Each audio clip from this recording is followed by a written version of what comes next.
Thanks for watching. Don't forget to like, comment, share and subscribe to Mufti Tariq Masood, famous scholar. آخرت پر ایمان لانے والوں کا اور نہ لانے والوں کا لائف اسٹائل چینج ہوتا ہے. تو اس لیے اللہ نے فرمایا کہ جو قیامت قائم ہو کے رہے گی یہ محمد صلی اللہ علیہ وسلم کی معاذ اللہ سیاسی خبریں نہیں ہیں. اگر یہ سیاسی خبر ہوتی قوم عاد اور قوم سمود جیسے طاقتور لوگوں نے انکار کیا. تاریخ کی کتابیں اور آسمانی کتابیں اٹھا کے دیکھو, اللہ نے ان قوموں کو کیسا تباہ اور کیسا برباد کیا ہے. تو وہی بہت بڑی خبر ہے جس پر ہم سب کا ایمان ہے. تو اس لیے آج آپ جس خوشیوں میں ہیں کبھی بھی گناہ کر کے یہ نہ سمجھیں کہ جیسے میں آج مزے میں ہوں کل بھی ہوں گا. اصل میں انسان گناہ کیوں کرتا ہے؟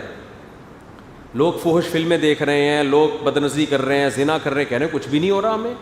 جو زنا کرنے والا ہے وہ تو کہہ رہے ہیں ہم تو مزے کی زندگی گزار رہے ہیں, کچھ بھی نہیں ہو رہا.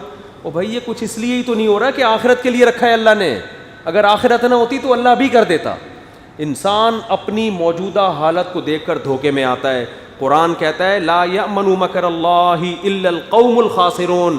اللہ کی تدبیر سے خسارے والے لوگ ہی بے خوف ہوتے ہیں, عقل مند کبھی بے خوف نہیں ہوتے. فرعون کو کتنا موسیٰ علیہ السلام نے سمجھایا لیکن فرعون کی سمجھ میں کیوں نہیں آ رہا تھا؟ وہ کہہ رہا تھا ابھی بھی میری حکومت ہے, میں موسیٰ کی ایک نہیں مان رہا. موسیٰ کے سارے دلائل کو مسترد کر دیا. مناظرہ جو مقابلہ حضرت موسیٰ سے ہوا تھا اس میں ہم ہار گئے, پھر بھی میں نے موسیٰ کی نہیں مانی. میں نے ہزاروں جادوگروں کو قتل بھی کر دیا, کچھ بھی نہیں ہو رہا. اس سے فرعون کس میں آیا؟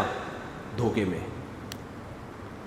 وہ کہہ رہے میری حکومت ہے, ہادی الانہار تجری من تحتی. لوگوں موسیٰ برحق ہوتے تو کتنے عرصے سے ہمارا جھگڑا ہو رہا ہے, لیکن ابھی بھی غریب موسیٰ ہیں اور طاقتور کون ہے؟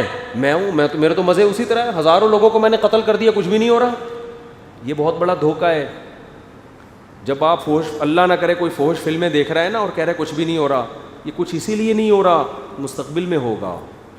اگر کوئی زنا کر رہا ہے اور کہہ رہا ہے کچھ بھی نہیں ہو رہا, بھائی اسی وجہ سے نہیں ہو رہا کہ خدا نے پکڑ کا ایک دن رکھا ہوا ہے. اگر آپ بہنوں کی وراثتیں کھا رہے ہو, یتیموں کا مال کھا رہے ہو, جائیدادیں کھا رہے ہو اور پنپتے چلے جا رہے ہو اور ملک کے صدر بن جاتے ہو اور آپ ترقی پہ ترقی ہوتی رہ رہی ہے, آپ کا کاروبار اور ترقی کر رہا ہے, آپ اس خوش فہمی میں نہ رہو کہ خدا میرے عمل سے خوش ہے. نا نا نا نا نا. جتنی اللہ نے فرعون کو ترقی دی تھی نا, آپ اس کے 1000ویں حصے کو بھی نہیں پہنچے ہو. اور جتنا اللہ نے کرپشن کے ذریعے قارون کو مال دیا تھا, آپ اس کے 1000ویں حصے کو بھی نہیں پہنچے. انجام دیکھو, انجام کیا ہوا, انجام دیکھا جاتا ہے. دیکھو حدیث میں آتا ہے انما الاعمال بالخواتیم, آخر عمل کیا تھا, آخر میں کیسے چل رہے تھے, یہ دیکھا جائے گا.